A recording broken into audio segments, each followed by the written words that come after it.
agenda today is really to look at 3 overarching themes in student engagement, and we are going to be discussing how to make big data actionable, and advising case management and some elements regarding that, and how we can elevate and evaluate advising case management effectively in our institutions, really trying to link data and our strategic planning process to improve student success.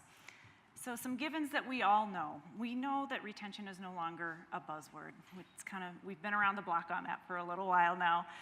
And we also know there's no cure-all for retention issues, but that we can really begin with using data to inform our decisions. So, the good news is, obviously, we're all here for the same things, and this challenge has not scared us off yet.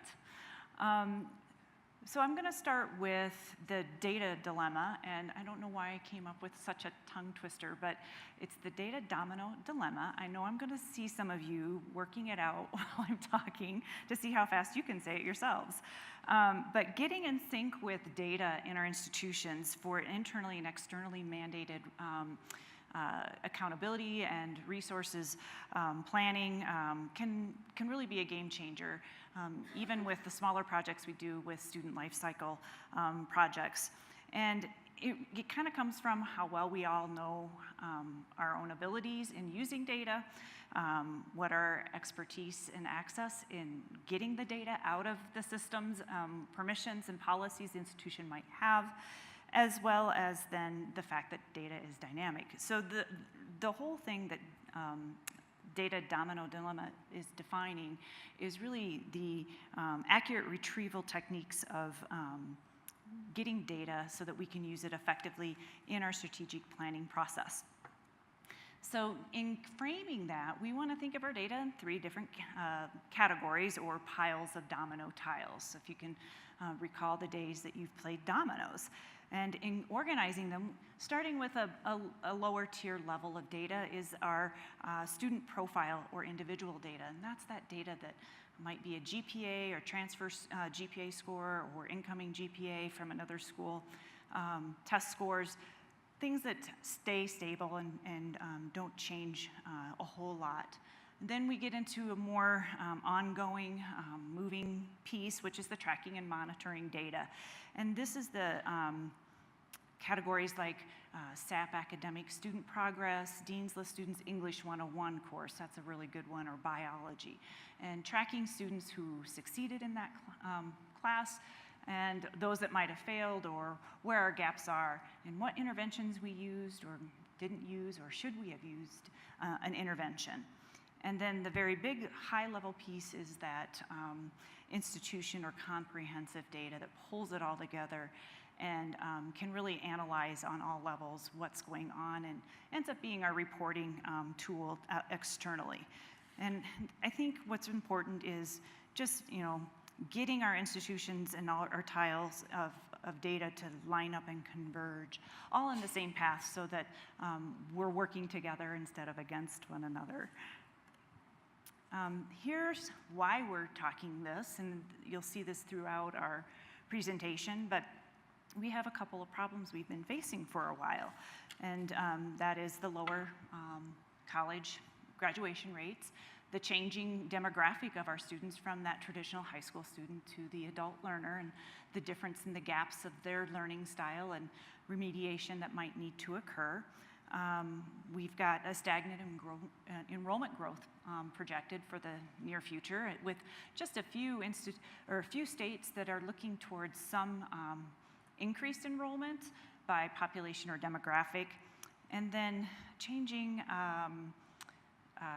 business model or funding model for our institution. And with that in mind, a 1% growth really does help us. So these things are all important in thinking about what our future focus should be, and that's going to be, again, looking at our advising case management, leveraging student data, and working together collaboratively. And we're going to bring this alive right now with some insights from Amy. Thank you. Mm-hmm. All right. Thank you, everybody. So what I'm going to do, we were having some Wi-Fi issues earlier in the day. So I did put some slides, but I think it's better to see it on the live site. So I'm going to toggle out after this and go to the site to show you some of the functionality. But first, I just want to pick up on what Dr. McCalley was saying about the different disparate data sets we have all around campus, right? So how are we getting that data and how are we putting it together to make it informative for the institutions? And what we really do at Neuro are a couple items I'll talk about today. And one of them is going to be our Neuro Insights. So we actually have predictive models we build out. And I'll talk a little bit more about that. Then I'll talk more about what we call proactive analytics. So that's actually what's happening on campus as the students are progressing. Are they actually tracking as we had thought with the predictive analytic models, and do we need to adjust those? And then we also combine a partnership with Ruffalo Noah Levitz called the College Student Inventory. And so that inventory brings together a non-cognitive risk score. So it's a really true assessment of all the data that you have on campus. And I'll just touch a little bit on our predictive analytic models. What we do is we utilize these models by different assessments on your campus. So we take a look at past data from several years. We take a look at demographic information, academic information, historical information. Are they first-gen students? And we combine these multiple models for you to assess what type of students and what cohorts are going to be at risk.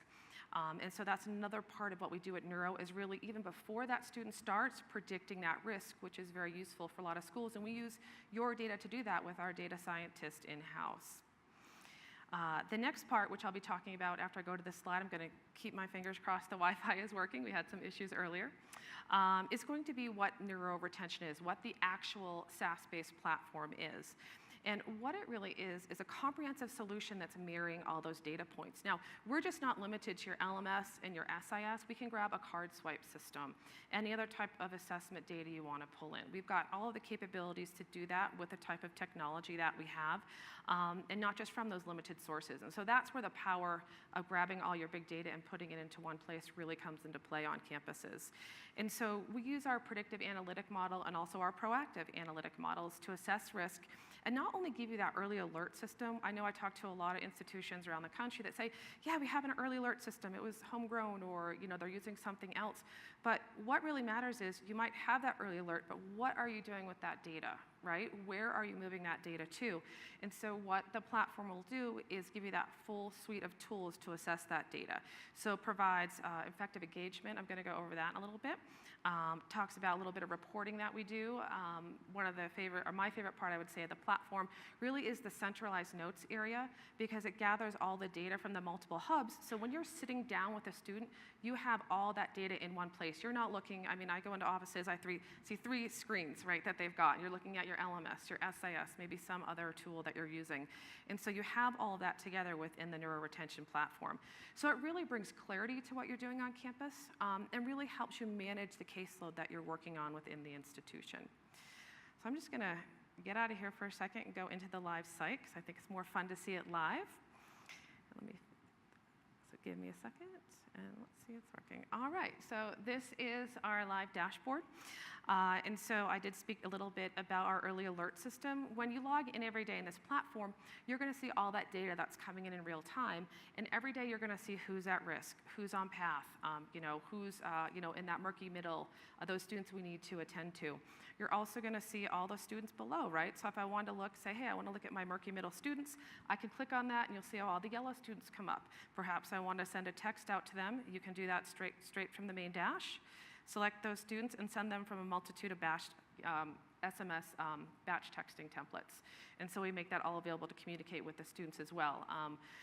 We know they usually don't check their .edu emails. We do a simultaneous text and email as well, but we found that the texting, quite a few higher numbers. As you know, you walk around your campus and you see students constantly looking down at their phones, so they're going to get those messages from you there as well. A couple other highlights I'll point out in the platform as well. And by the way, if I do have questions, please raise your hand at any time. I'm happy to answer. We forgot to say that in the beginning. And so what I'll do for us here is just simply click into a timeline of a student as well, and just take a look at what you're going to see as an institution. And so this is really, for me, one of the most powerful tools of the platform, because if I toggle down here, you're going to see all the historical data on the student.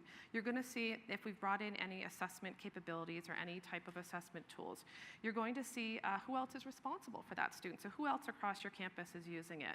You're also going to see your academic information, so you have all the data that you have there on the student, and of course their personal information. So this is a combination of that SIS and LMS data coming together. And one other highlight, I would take a look at as well, is that you do have all the course information in there. So we're pulling all that great Canvas information into one place so that you can make that true assessment on that student and speak with them. One of the other areas that we've built in recently, which is pretty exciting for us, is actually our student pacing solution. So for any online classes, any competency-based platforms, we have built into where, say a student has a semester, they're a full-time student, and every 10 days they need to complete an assignment. We're actually going to flag on those students if they're not completing it in time. But as an institution in the settings, you can actually set that. So maybe a part-time student's going to be longer than that. You can also set how many flags those students can get as well. So one of the things we've learned over the past couple of years is that no two institutions are alike. Everyone we deal with, and Jennifer from our implementations and client services team is here. You can attest, we don't know what we're going to find when we come on campus sometimes with the data. And so we do have to make sure that we can customize and configure that for you. So there is another panel. If we had more time, we get into that. But it'll actually let you configure and customize down from grades, down from pacing, and how you want to flag on your students individually and monitor information from semester to semester. A couple other areas we'll get into, so we can show you a little bit of information here. Cohort creation, so if you want to create cohorts off of any SIS information and follow that data through, you're actually going to see all of that as well within the platform. And then a couple other areas that I'll get back to and talk to momentarily are going to be our survey reporting, and so I'll speak to that. Any survey data points, we can actually make those flaggable for you, right? So say a student you send out, and I'll talk about this when I talk about the No-Levitt surveys, is if the student working full-time. Maybe we want to create a cohort around that and flag those students. Are they a first gen? Any type of survey you send out, those then become cohort filters, and you can track those to see how those students are progressing through their education, but then perhaps can inform you when you go to enroll, when you go to take students in, what is the type of student that is successful at my institution.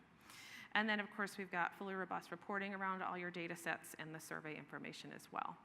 So I'm glad that the Wi-Fi kept up with me today. I'll go back to our presentation here and pick up. So I'm just going to flow through a couple of slides since we could do that and finish up. Okay. So the last area I mentioned was the Ruffalo Noah Levitz information and that partnership that we have. And as a matter of fact, we're heading there this evening, double conferences this week. To talk a little bit more about what our partnership does with them. But it's an integrated solution, so that's that other data set we were talking about. And this is where having all that data in front of you is so important to make good advising decisions. And so our middleware technology actually consumes their CSI just like it would any other type of data you have. So if there's an outside assessment, some states have certain surveys they send to students. We will be doing the same thing with that type of data as well. And so what it does is it provides you with those analytics and predictors that are happening with the survey, individualized to each and every student when it comes in. And so really the CSI in conjunction with the platform really give you that holistic view of what's happening with that student. So there's that combination of your cognitive data along with your non-cognitive data as well. This gives you a little bit of a closer look at the Ruffalo Noah Levitz information. So what we've done is taken that survey data and we've actually put it into the dashboard. So we want to know what's the overall risk on the student based on how they answered that survey. Do they have predicted academic difficulty? Do we need to set them up with a tutoring group? All of these, once again, become filterable cohorts so that you can then track that data at your institution as well. All right, and so I finished my little area there. I'm going to bring Dr. McCalley up to tie it back in and finish up on the data domino dilemma. Don't ask me to say it 5 times. Oh, come on, you did very well. Awesome. So, okay, we're going to head into the advising case management piece, and these are the 3 elements of case management: engagement and evaluation and having an established plan. And I think you can probably guess what are some of the puzzle pieces to these elements, but engagement is going to, I'm going to start with, I guess, a little bit of a history of case management, just quick, and then go into the elements specifically. But case management actually derived from the social sciences field, and then obviously education and healthcare took it on. And we know more and more from research how important that student-faculty interaction and the advisor-student interaction is central to engagement. Research is definitely proving that. And so some of the key elements of engagement is really that relationship building piece, getting to a point where you have such a quality and strong relationship with that student that they feel that you're present when you're not even really with them. Some tactics that we might use to positively impact students are targeted outreach. Tailoring messages to the student, we've used text messaging, email, or phone call, or face-to-face appointments. Establishing personalized outreach strategies. Maybe it's not just about I failed, but the successes too. Sometimes we focus too much on the failure aspects of students. And then creating success plans. A good example of that are degree plans. A lot of institutions have degree planners, and seeing individual progress, making progress into bite-sized chunks so that both the advisor and the student can see their achievements along the way. And then use of referral programs and support students or services. Oftentimes we think, well, the student needs to take the initiative. They're not sure about their program or choice of major, so they need to go to career services. But sometimes institutions will, have a referral system where you need to show up with something from the advisor first. And actually, it's kind of a cool thing to do, because then you can track, are the students using that referral, and what happens after they use that referral piece. So then there's a little piece that bleeds into the evaluation, which is the institution's engagement. So engagement, I'm not trying to say, is just on the student and the faculty and the advising staff. It's also on the institution and engaging how well we are collectively as a community and getting our students involved in our institutions. And so with that being said, evaluating our programs is equally important. Knowing, what was that interaction like with our advisor? How many contacts is our advisor having with that student? And what does it take to move certain students in that process? I'm trying to think. There's also, the feedback that advisors provide in team meetings or collaborations with other departments. We use all this information to kind of reevaluate our processes and refine them and maybe create new initiatives. So I think what we saw from Amy's work, it's really neat to see how this tool or combination of tools really brings to life all of our efforts so that we can all see where we're headed, how we're impacting our students, and it's right at our fingertips. That's the magic there. I think also what's interesting is, a lot of times when we talk about predictive modeling, we sometimes, really focus on the constructs of cognitive data, and this is bringing out non-cognitive data, or bringing in non-cognitive data, which really helps us to link our interventions. We mentioned at-risk programs earlier. Well, how do you know that this particular approach, the first-year retention program, is working for these students, and where are the gaps, and where can we fix it, or what are our wins? So it really takes some of that mystery out of where are we going and how are we getting there, and making sure that guesstimate we're making is not really a guesstimate. It's actually something that we can count on or really stand by.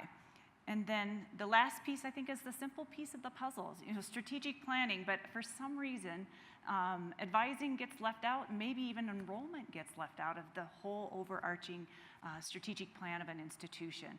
And it's really integral to not just think about, well, what kinds of new programs, CBE or certificate programs, can we bring into our institution?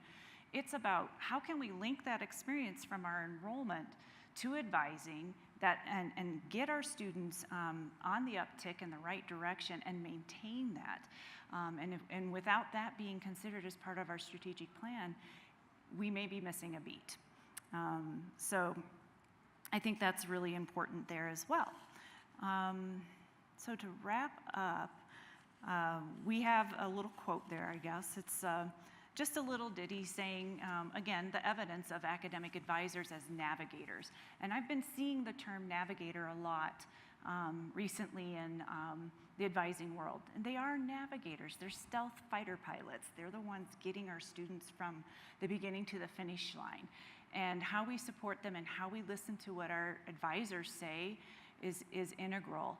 And case management is very central in the fact that it can adjust with institution mission and goals and size and model. So if you have a centralized advising model, a decentralized or a shared advising model, that case management system will adjust with you and the style of your advising and really hone it in and make a very strong impact on our students in their progress. Anything else you want to add before we do questions? Or okay, I guess we're ready for questions. If anyone has questions for either Amy or myself.